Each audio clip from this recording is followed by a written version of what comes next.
अस्सलामुअलैकुम दोस्तों, आप देख रहे हैं सिलसिला अल्लामा इकबाल का अजीम कलाम शिकवा। पिछले हिस्सों में हमने इकबाल के दर्द, सवालात और उम्मत मुस्लिमा के शिकवे को सुना और समझा।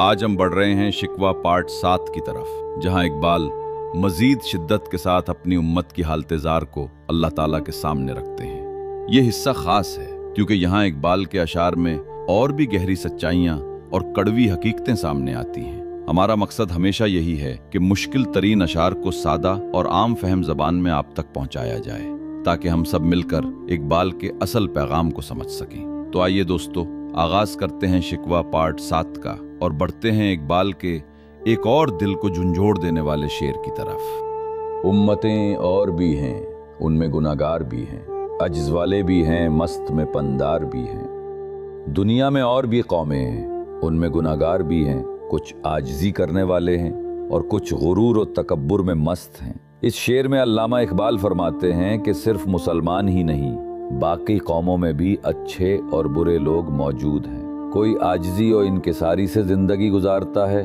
तो कोई तकब्बुर और गुरूर में डूबा हुआ है। यानी ये खुसूसियात सिर्फ मुसलमानों में नहीं बल्कि पूरी इंसानियत में मुश्तरक हैं। अगला शेर, उनमें सुस्त भी हैं, गाफिल भी हैं, मगर कुछ होशियार भी हैं। उनमें सैकड़ों ऐसे हैं जो तेरे नाम तक से बेजार हैं। इकबाल यहाँ बताते हैं कि गैर मुस्लिम अक़वाम में भी तरह तरह के लोग पाए जाते हैं। कुछ मेहनती हैं, कुछ सुस्त व काहिल, कुछ बाशऊर और कुछ बिल्कुल दीन से लाताल्लुक। बहुत बड़ी तादाद ऐसी है जो खुदा के जिक्र और तौहीद के तसव्वुर से भी नफरत रखती है, मगर इसके बावजूद वो अक़वाम आज तरक्की, कुव्वत और खुशहाली में आगे बढ़ रही हैं।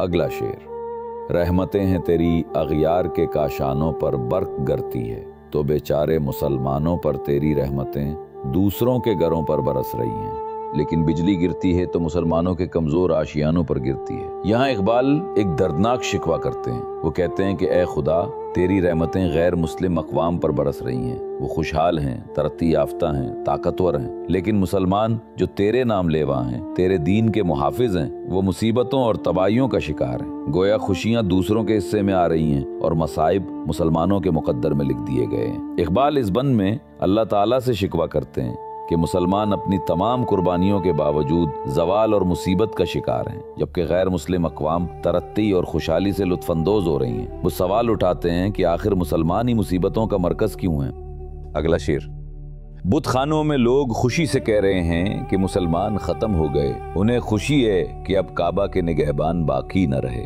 इस शेर में अल्लामा इकबाल मुसलमानों की कमज़ोरी और जवाल की तस्वीर खींचते हैं। वो फरमाते हैं कि दुश्मन इस्लाम ये कहते हुए खुशी मनाते हैं कि मुसलमान अब ख़त्म हो रहे हैं, और वो लोग खुश हैं कि अल्लाह के घर के मुहाफिज यानी काबा के रखवाले अब मैदान से हट गए हैं। अगला शेर, मंजिले दोहर से ऊँटों के हदी खान गए, अपनी बगलों में दबाए हुए कुरान गए। दुनिया की बिस्तियों से वो काफिले वाले भी खत्म हो गए जो अपनी बगलों में कुरान दबाए फिरते थे। यहाँ इकबाल अरबों के कारवानों और मुसलमानों के काफिलों की बात करते हैं। वो काफिले जो कुरान को साथ लेकर दुनिया भर में अल्लाह का पैगाम फैलाया करते थे, अब गायब हो गए हैं। दुश्मनाने दीन ये देखकर खुश हो रहे हैं कि वो रोशन काफिले जिन्होंने दुनिया को तौहीद का सबक सिखाया अब कहीं दिखाई नहीं देते। अगला शेर, खिंदा जन कुफ्र है, एहसास तुझे है कि नहीं, अपनी तौहीद का कुछ पास तुझे है कि नहीं। कुफ्र हंस रहा है, क्या तुझे इसका एहसास नहीं? क्या अपनी तौहीद की इज्जत का तुझे कुछ ख्याल नहीं? यहाँ इकबाल बराह रास्त अल्लाह ताला से शिकवा करते हैं। वो अर्ज करते हैं कि ए अल्लाह, कुफ्फार खुशी मना रहे हैं और तेरे दीन का मजाक उड़ा रहे हैं, क्या तुझे इसकी परवाह नहीं? क्या तेरे कलाम, तेरी तौहीद और तेरे दीन की इज्जत का ख्याल तुझे नहीं? ये दर्द भरे जुमले मुसलमानों के जवाल और कुफ्फार की कामयाबी के मंजर को इंतहाई मौसर अंदाज में पेश करते हैं। इस बंद में इकबाल बताते हैं कि मुसलमान जब जवाल का शिकार होते हैं तो कुफ्फार खुशियां मनाते हैं। वो ये सोचकर खुश होते हैं कि अब कुरान के पैगंबर और काबा के मुहाफिज खत्म हो गए हैं। इकबाल सवाल उठाते हैं कि अल्लाह की तौहीद का मजाक उड़ाया जा रहा है, लेकिन ये सब देखकर भी कोई मदद या नुसरत क्यों नहीं आती।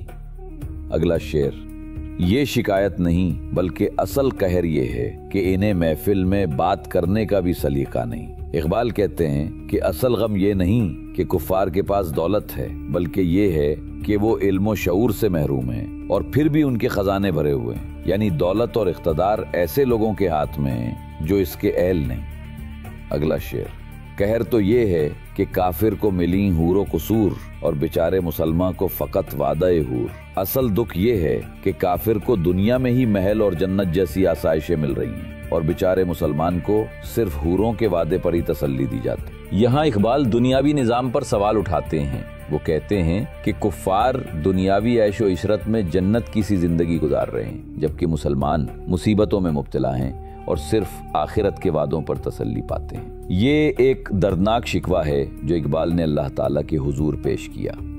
अगला शेर, अब वो अल्ताफ नहीं, हम पे इनायात नहीं, बात ये किया है कि पहली सी मिदारात नहीं। अब वो इनायात बाकी नहीं रही जो पहले हम पर होती थी। क्या बात है कि पहली जैसी मेहरबानी अब हम पर नहीं। यहाँ इकबाल अपने शिकवे को मजीद गहरा करते हैं। वो कहते हैं कि पहले मुसलमानों पर अल्लाह की खास इनायात थी, फुतूहात और बरकतें नसीब थीं, लेकिन अब वो सब कुछ रुक गया है। ये सवाल है कि आखिर क्यों अल्लाह की नुसरत और फजल मुसलमानों पर पहले की तरह नहीं रहा। इस बंद में अल्लामा इकबाल ये शिकवा बयान करते हैं कि कुफ्फार के पास दौलत, दुनियावी ऐश और शान शौकत सब कुछ है, हालांकि वो इल्म शऊर से भी महरूम है। दूसरी तरफ मुसलमान जो कभी अल्लाह के महबूब थे, अब महरूमियों का शिकार हैं और सिर्फ आखिरत के वादों पर इक्तिफा कर रहे हैं। दोस्तों, ये था शिकवा पार्ट 7, जहां उम्मत मुस्लिमा के जख्म, महरूमियां और फरियाद एक बार फिर नुमायां हुई।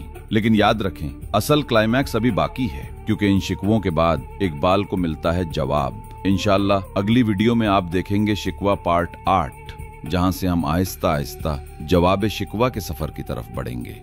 अगर आपको ये वीडियो पसंद आई हो तो बराह करम लाइक, शेयर, कमेंट और सब्सक्राइब जरूर करें, ताकि हमारा ये पैगाम ज्यादा से ज्यादा दिलों तक पहुंच सके। चलिए, राजा मुश्ताक को दीजिए इजाजत।